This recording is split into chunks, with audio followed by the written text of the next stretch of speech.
Talk about an old familiar face throughout a couple hundred videos is this old Alice Chalmers 180. This is my father-in-law's tractor. It's the oldest running tractor on the farm. This thing is, well, mechanically, engine-wise, this is probably the cleanest running machine on the farm. The oil's usually clean year to year when you change it. It's just, it runs beautiful. Really tight engine on it. We got a couple mechanical issues starting to show themselves. The clutch needs to be tightened up. That's starting to get to the point where you got to let off all the way to the end before you can get it into gear. So definitely have to do some work on that. Also, the other thing we have going on is part of the front end yoke that allows the tractor, the front axle to sway and swivel as you're going over rough ground is busted. Now, I have not done any welding on this tractor. There has been a lot of welding over the years on this tractor. The only thing I've welded on this thing is the frame that we made to stand the timber frame. And knock on wood, that's held up well. And we're going to be using that because guess what, guys? This weekend, I hope, I hope, the sawmill's getting moved. It's getting set up in its temporary track again. What we had a long time ago just for milling some one-bys and stuff like that. Because I have a bunch of logs I need to get milled up and sticker stacked for future projects that I think you guys are going to appreciate. But anyway, let me move the camera over. I'm going to show you, if I could get that shot, I'll show you what the problem is. It's tight in here. The front end of the barn is not cleaned out yet. So, we're not going to get a lot of camera angles for you guys tonight, but we're going to get as many as we can. So, here we go. Okay, so this is going to be a pain in the ass to weld. A few things, issues we have. Let me grab a pointer stick here.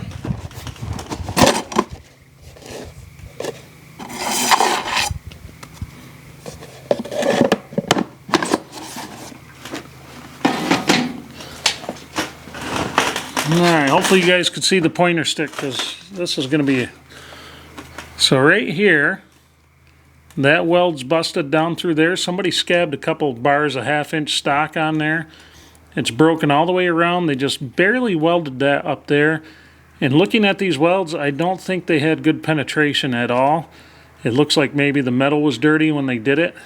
And I'm not sure who did it. Like I said, it was not I, but what we need to do is clean this off, weld it down through here. And this is probably going to be the best camera angle I can get you guys because there's just...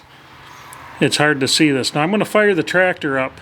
So it's going to get loud for a second. I'm going to fire the tractor up. I'm going to turn the wheels and you guys can see this pop apart. This is supposed to be solid all the way across here.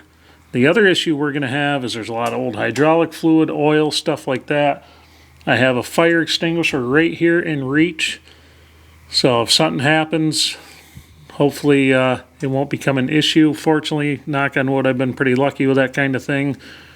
But you just never know. I did not pull this thing in the barn all the way. Part of the reason for that too is there's just not the room, but that's not the point. So this, if I need to, I can roll this out of here real easy if something happens and I can't get it out. So famous last words, I guess. But like I said, fire extinguisher is handy. We're going to clean around here as much as we can. It's hard to get all this old stuff off of here because you just can't get your hands in there to clean it properly. But we're going to do the best we can. So let's fire it up and see what happens here.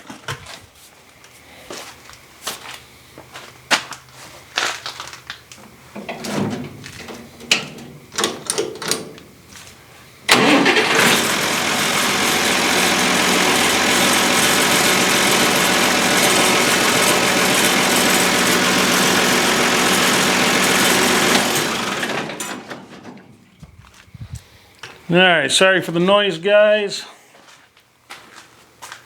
I don't know how well you can see that, but when I turn the wheel, from here to here we develop 1 inch, and from here to here it's about 1.5 inches. When I turn the wheel back the other way, it lines up. But while we have this out, we're going to clean this crap off right here, wire wheel it off really well, and see what happens.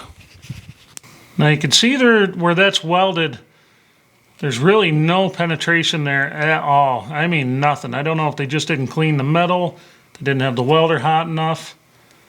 Even up there, it's just kind of bubble gummed on. Down there, the welds are a little better, but they kind of stitched them funny. Yeah, we're gonna go over all of that. We're gonna make this make this look halfway decent. But it's a bastard to get that grinder in there.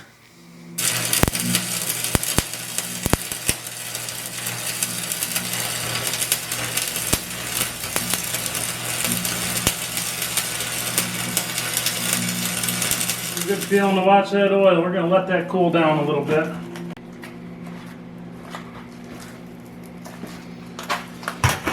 Okay, we're going to try to get another bead on top of that right there. It's going to be a lot of weld. Hopefully we can keep it from looking like bubble gum.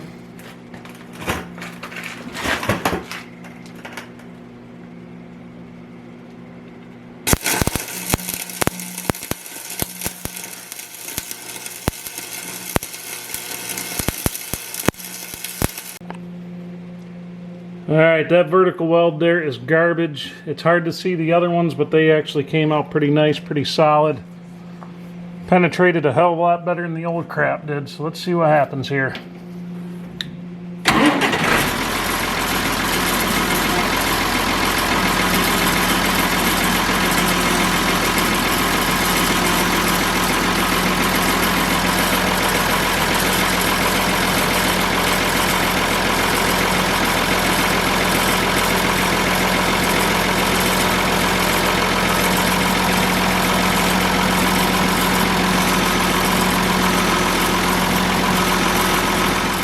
Alright, so I'm going to try not to shake the camera too awful bad on you guys, but here is the next one. This guy right here. So that's cracked from there, right down around the horn. So really on the frame itself, that's the only real bad one, but you know, we'll get that one. That one will be a lot easier to fix than the one we just did under the tractor. Oh, let's see. All these goofy positions and stuff you end up having to work in. Drive you nuts. I'm trying to clean this stuff. And that's half the reason welds don't hold up on this old farm equipment. A lot of times guys just don't clean it very well. You know, they leave a lot of the grease or the old paint, stuff like that on it. Let's see if I can do this without poking my eye out.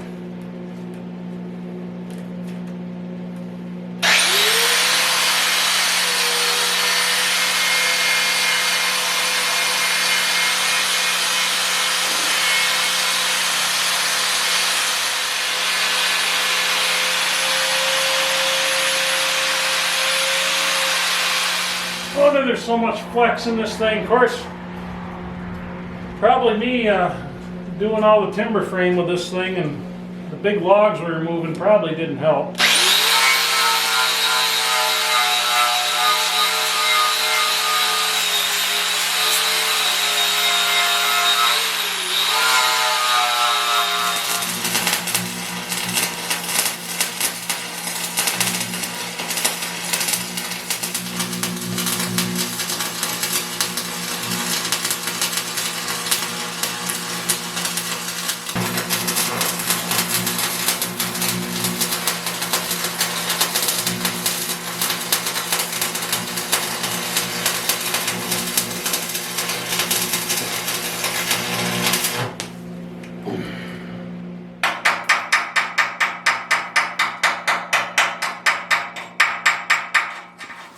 Now there's a look into what I'm usually doing when the camera's not running in here, when we're not forging, when we're not woodworking, timber framing, what have you. It is always extremely busy around here. I tell you what, old farmers and welding, man, it just doesn't mix. I found out the culprit was my father-in-law. I called him up and let him know it was fixed, and he says, "Oh, you know, I welded that like 8 years ago." I'm like, okay. I said, I asked him, I said, "Pop, was the welding rod old by chance? Was it any good or?" "Oh, I don't know." So I got a feeling it was never cleaned or anything like that. There's probably a lot of oil and grease impregnated in it and all that good stuff. But hopefully those welds hold up a little bit better. I got some pretty good beads in there. There's nothing like welding standing on your head too. That's always a good time.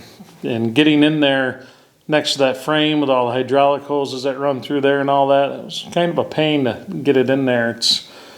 But you know, I have a lot of practice doing that, doing refrigeration work and stuff like that. You're always brazing copper and brass and copper to steel and stuff like that, and some odd spaces. I couldn't tell you how many places I've had to curl my body up like a pretzel just to get in. I work on a lot of units that you can crawl inside them and work on them, and I have a lot of stories over a lot of years. Close to 20 years total in the trades, and it's funny, after a length of time you start getting some good, you get some good stories. But so we're looking to kick off haying probably if the weather holds.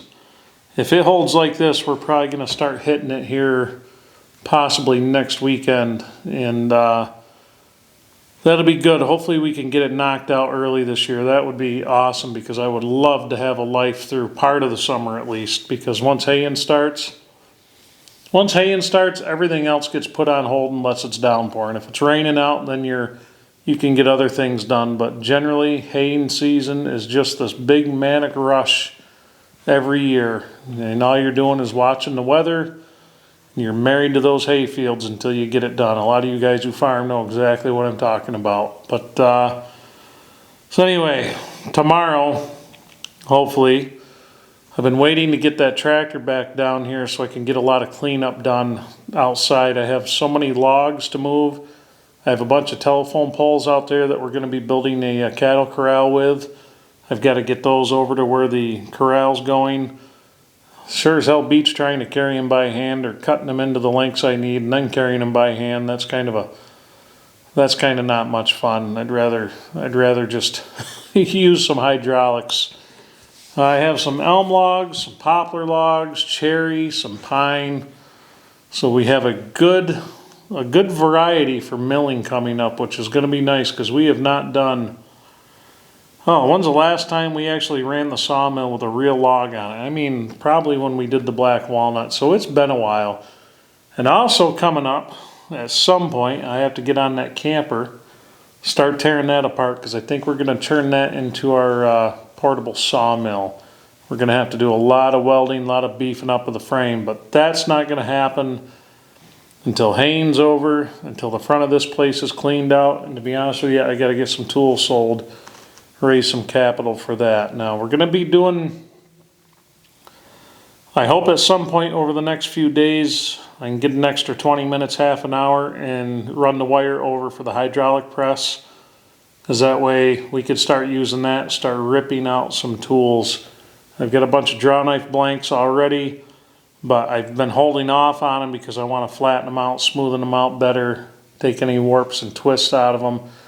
I'm thinking we might try to make a big flattening die for the press. I have some 2-inch thick steel, and I was thinking of, it's like 2x2 square stock. It's actually cut out of 2-inch plate steel. I think that'd work pretty nice for straightening things out. So we'll just see where it goes. So anyway, thanks for watching, everybody. It's a little something different. I showed you the mess that is the front of the barn. But once the sawmill's cleared out of here, that's actually going to open up a whole lot of space up front. So I'll be able, I've got to back the round baler in. Got to back the round baler in, do some work on that. Need to do a very minor welding job on that. Need to replace some of the pickup teeth. That's always a lot of fun. The guard, the stuff you have to get off just to do the pickup teeth, and that is a nightmare. But and then we have the hay rake, the hay bind's all ready to go. So yeah, that's her. Been a long day. I'm gonna go in, I'm gonna edit this thing, and I'm gonna carry my happy ass to bed. So thanks for watching, everybody. Hope you enjoyed it, and I'll catch you on the next one.